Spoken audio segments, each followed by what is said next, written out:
Sugod na sa 12 ka tuig, di mo menos sa 2 ka milyon ka pesos ang natigom sa Tree of Hope fundraising activity nga gipasiugdahan sa GMA Regional TV.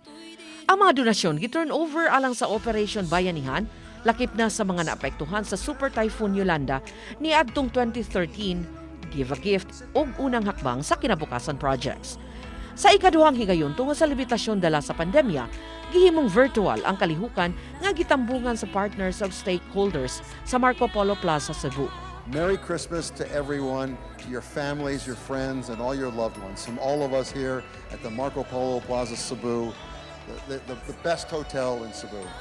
From all of us, we really hope you'll donate to our Tree of Hope this year to help raise money for the GMA Kapuso Foundation to do more wonderful things for people in the Philippines, especially in Cebu and the Visayas, and help lift them out of their situation into a better life.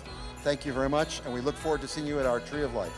Mapasalamaton ang First Vice President ug Head sa GMA Regional TV and Synergy nga si Oliver Victor Beltran Amoroso sa mga nidonar ug modonar pa sa Tree of Hope fundraising. When the world is still experiencing a global pandemic, it is just right to reflect and acknowledge the work, challenges, and achievements of all Filipinos.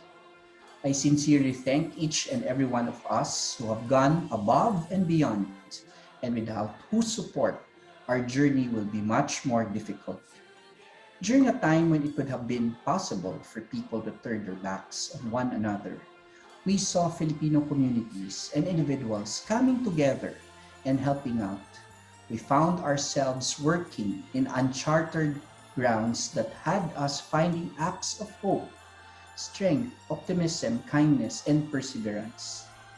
Our partnership with Marco Polo Plaza Cebu through the Tree of Hope has always been one of the most significant initiatives we have undertaken.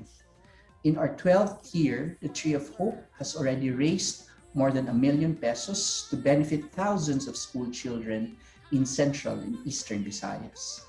Pre-pandemic, we have also worked hand in hand to help the survivors of Typhoon Yolanda in northern Cebu and the 2013 earthquake that devastated Bohol. We at GMA Regional TV would like to recognize the men and women of Marco Polo Plaza Cebu and acknowledge your tremendous work and dedication. We would like to thank all our donors that despite the current situation, you still have continued to help others. You are all heroes to us. Your gracious contributions have not gone unnoticed. At dahil sabay-sabay nating nalagpasan ang lahat ng mga pagsubok, dala ng pandaigdigang pandemya at mga sakuna, ang Paskong ito ay may dalang bagong pag-asa. At upang maipadama natin ang tunay na diwa ng Pasko sa mas nangangailangan.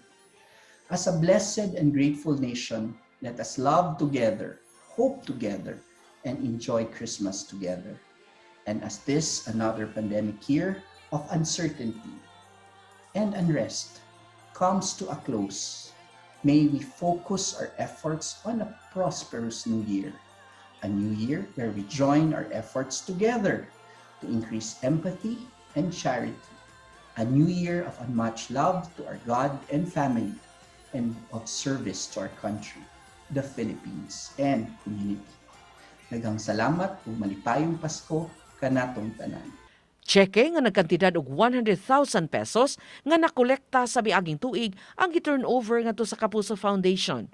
Gidawat kini ni Assistant Vice President for Regional Business Development Division 2, Ann Maritan, o GMA Kapuso Foundation Regional Coordinator, Amabel Rosiana. Sa mga gustong modonar, bisitaha lang ang official Facebook page sa Marco Polo Plaza, Cebu. Uban ni Philip Patricio, Chelo Valiena, Balitang Bisdak.